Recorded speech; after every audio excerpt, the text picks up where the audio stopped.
একজন মসজিদে যাচ্ছে ফজরের নামাজ পড়ার জন্য। ৫ ওয়াক্ত নামাজের মধ্যে সবচেয়ে গুরুত্বপূর্ণ নামাজ আসর এবং ফজরের নামাজ। মুনাফিকের খাতা থেকে নাম কেটে যায় ফজর এবং এশা যে পড়তে পারে, আর ফজর এবং এশা যার জন্য পড়া কষ্টকর, মুনাফিকের লক্ষণ তার ভিতরে আছে। তাহলে একটা মানুষ যখন ফজর নামাজ পড়তে যায় সে তো সমাজের এলিট শ্রেণীর মুসলমান, ক্রিম মুসলমান, সবচাইতে আপার ক্লাসের মুসলমান। এই আপার ক্লাসের মুসলমানটা ফজর নামাজ পড়তে যাওয়ার সময় অনেক সময় দেখা যায় কোনো কোনো মানুষকে, আমি তো বহু দেখেছি ঢাকায়, যে আপনার ময়লার পলিথিনটা বাসা থেকে নিয়ে উনি ফজর নামাজ দিকে যাচ্ছেন, যাওয়ার সময় নিজের বিল্ডিং এর সামনে একটা খালি জায়গা আছে, উপর থেকে ছুঁড়ে ফেলে দিলেন খালি জায়গায় দিয়া, উনি বিসমিল্লাহ বলে ছুটছেন হয়তো, আবার এরপর তিনি মসজিদে চলে গেলেন। এরকম মুসলমান আমাদের সমাজে খুব অল্প না অনেক বেশি। এই যে কাজটা করলাম, কাজটা কি হালাল হলো না হারাম হলো? হারাম। এরপরে আপনি চিপস খেয়ে বিস্কিট খেয়ে আপনি ঠোঙাটা আস্তে করে ছেড়ে দিলেন রাস্তায়। এই ঠোঙাটা বাতাসে নিয়ে ফেললো ড্রেনে, এই ড্রেনে পানি জমলো এবং জলাবদ্ধতা তৈরি হলো। সামান্য বৃষ্টিতেই সব তলিয়ে গেল। এমনিতেই নানা দিক থেকে অবকাঠামোগত দুর্বলতা তো আছেই, এর মধ্যে আবার আপনি মরার উপরে খড়ার ঘাড় মতো করে ঠোঙ্গা ফেলাইলেন। আপনার ঠোঙ্গা আপনার মতো এরকম আরো 100 জন ফেললো, 200 জন ফেললো, এগুলো যেতে যেতে ড্রেনে জ্যাম হয়ে এলো, পানি জমে গেল। এমনকি ওই পানি থেকে, সেখান থেকে আপনার এডিস মশা জন্ম নিয়ে সেই মশা কোনো মানুষকে কামড় দিয়ে ক্ষতিগ্রস্ত করে, অসুস্থ করে, এমনকি মৃত্যুর মুখেও পতিত করতে পারে। আপনি কিন্তু জানলেন না, ওই যে ফেলে দিয়ে চলে গেলেন। ডাব খেয়ে ডাবের খোসাটা, মালাটা আপনি ফেলে দিয়ে চলে গেলেন। এই মালা, সেখানে বৃষ্টির পানি জমলো, সেখানে মশা তৈরি হলো, সেই মশার মধ্যে এডিস মশা তৈরি হয়ে সেই মশা কোনো মানুষকে দংশন করে দেখা গেল তার ইমিউন সিস্টেম দুর্বল বা কোনো কারণে সে মৃত্যুমুখে পতিত হয়ে গেল বা সাফার করলো, অনেক টাকা খরচ হয়ে গেল। এই ধরনের আমাদের অজান্তে গুনাহ হয় কি হয় না বলেন? কিন্তু এই কাজগুলোকে আমরা কি গুনাহ মনে করি? কয়জন মানুষ গুনাহ মনে করি বলেন?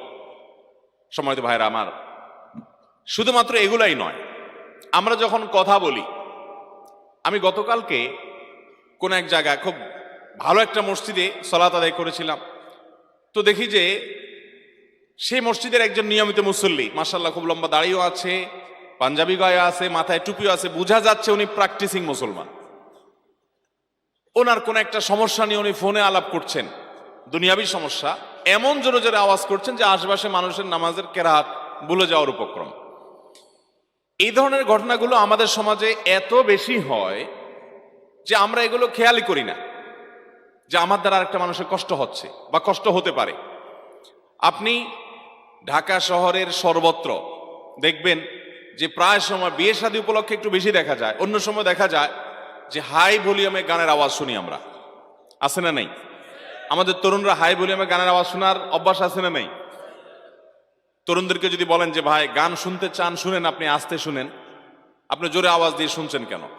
তো যুবক কোলাপন অনেক সময় বলে, হুজুর এটা হাই ভলিউমে শুনলে এটা একটা আলাদা একটা ফিলিংস আছে। এটা তো আপনাদের বোঝার কথা না।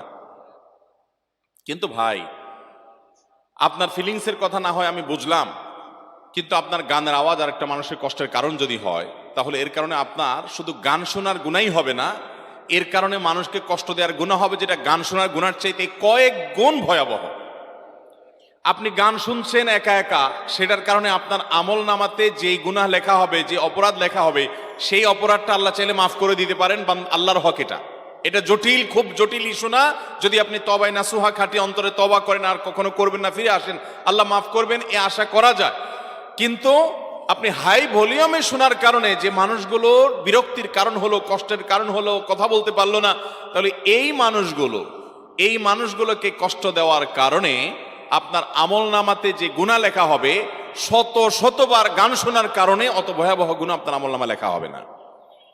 শুধুমাত্র সেটা, ইসলাম যে কত সুন্দর। আমাদের প্রিয় নবী সাল্লাল্লাহু আলাইহি সাল্লাম মসজিদে নববীতে ইতিকাফরত অবস্থায় এক সাহাবী একটু জোরে জোরে কোরআন তেলাওয়াত করছে।